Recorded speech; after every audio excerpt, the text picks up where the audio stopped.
Yeah, g'day. This week, last week, the week before, and I think the week before that as well, I've done a bit too much procrastination. What does that look like?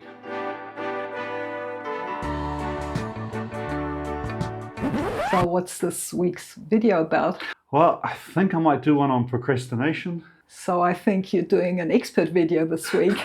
So here's the setup. About 6 weeks ago, my mill had a couple of electrical problems. I blew this interface card. I then did a bit of troubleshooting and found out I had two problems, and I think I've got them both fixed. This card costs 80 bucks in America, but with VAT and shipping, this replacement cost me 160 bucks. That's when the procrastination started, because I look at this and think, I really don't want to blow another one of these cards. I found two problems in the system and fixed them, but what if this was a different problem? So what do? Option one, do nothing. Now, if you're unfamiliar with it, there are multiple ways which you can do procrastination. I'm not going to cover all of the various methods today, but some of the ones I like to use are internet surf. It's brilliant. Fantastic. The fact that you're already here, you probably already know this one, so I'm not going to go into that in too much detail. But the two best videos I watched this week were Super Fast Matt's death jump of his RV and Aging Wheels review of the Spira plastic and foam cars. Excellent. Check them out. I'll leave links. I also binge watched Netflix Adolescence.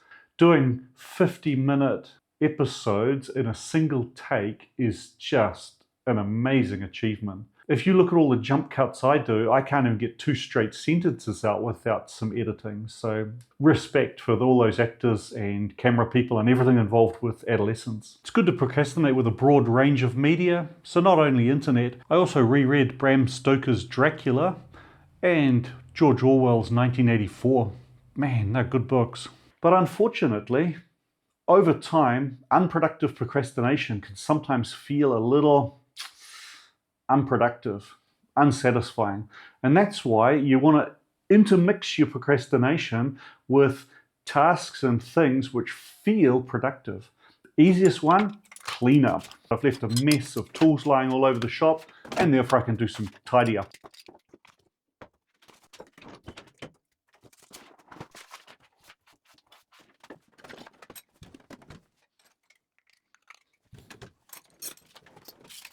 The usual rhythm of my YouTube channel is I've finished most of the machining Friday, maybe Saturday morning, edited my video Saturday afternoon into the evening. Often on Sunday morning I've got a bit of finish off work to do, maybe fix some errors, add some reggae music to it, upload it, do all the administrative stuff for it. So by lunchtime when the video goes live, I'm normally pretty well worn out with that video. So I always plan, after the video is before the video, so Sunday afternoon is time to have something ready for the next week. After procrastinating with maybe doing the socials, answering comments, if I'm lucky, a Sunday is also a good time for a MotoGP. I'll eventually come down to the workshop with some intention of doing something and end up just sweeping the floor. When I was in the Air Force, it was a job for the apprentices to do a hangar sweep probably once a week or so. I kind of liked it. It was kind of funny. Normally there'd be a group of 5 or 6 of us with big wide brooms and we'd sort of go around in formation. So it didn't take long. We were done in probably 5 minutes, 10 minutes max. There was something quite satisfying about that. Luckily, if I've used a machine or two during the week, there's also a load of swarf and chips all over the machine, so I get to clean that as well.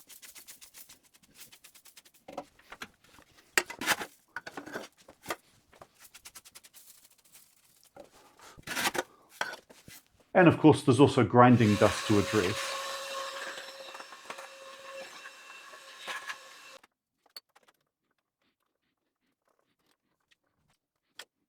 Now, in the same vein as cleanup is mounting grinding wheels. But to really get good at this sort of thing, what you need to do is first mount them, then decide, wait a minute, those hubs are rusty, and demount them again, and then start setting up for rust removal. So that's all very good. So far, we've only talked about wasting time or even the partially productive stuff like tidy up and clean up. But what about the really destructive aspect of procrastination? To really, really make problems for yourself with procrastination, what you have to do is procrastinate, by starting new projects. What I'm really trying to do at the moment is make this engine. So anything that's not making this engine is really not helping. But if I can't finish my pistons, what I can do is 4 videos on my new surface grinder.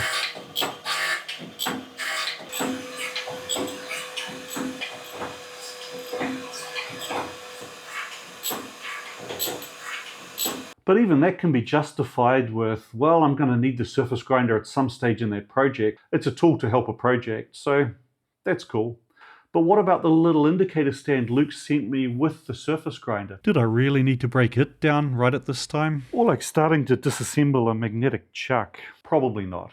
Now, you may be hoping for a solution for procrastination, but you've probably come to the wrong place. Anyway, let's go and install this and see if the Maho will work again. So my poor Maho milling machine's been sitting pulled forward in the middle of the shed, taking up way too much space. So I'd really like it working and back in its corner. Now you might be thinking that plugging in a new input-output module like this is pretty much like electronic Lego, so why have you been chickening out?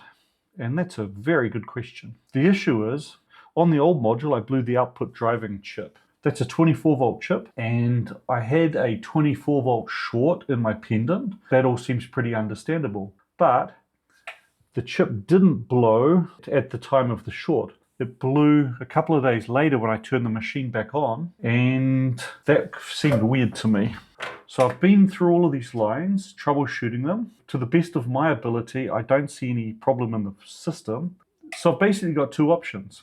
I either plug it in and try it, with the danger that a third fault is still in the system and would cause this new module to die. That being the case, I've wasted €160 and have to do it again.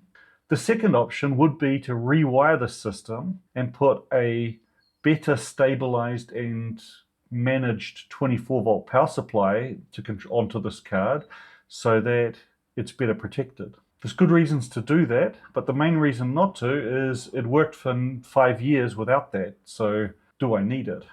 Right, with that reinstalled, it's plugged in, let's switch it on. Okay, no smoke rising yet, that's a good sign. Right, let's home this beast.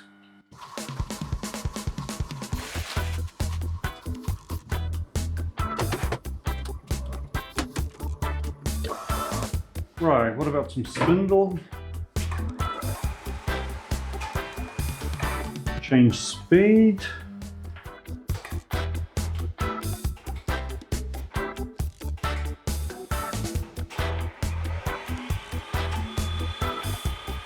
Cool, looks like we're back in business.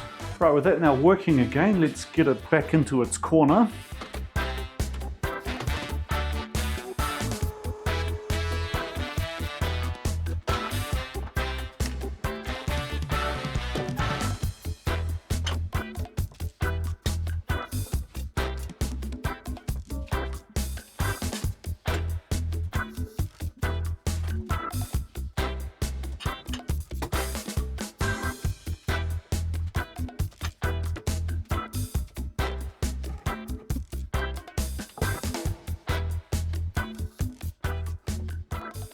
Right, well, as is often the case with procrastination, that was a complete waste of time. You know, I probably could have got that 5-minute job done weeks ago and had my pistons finished, but oh well. Now, if you've enjoyed this video, you might be procrastinating as well, but that's okay, I've got your back. All you have to do is do nothing. The next video is going to show up in just a second. Keep watching and enjoy. Thanks for watching.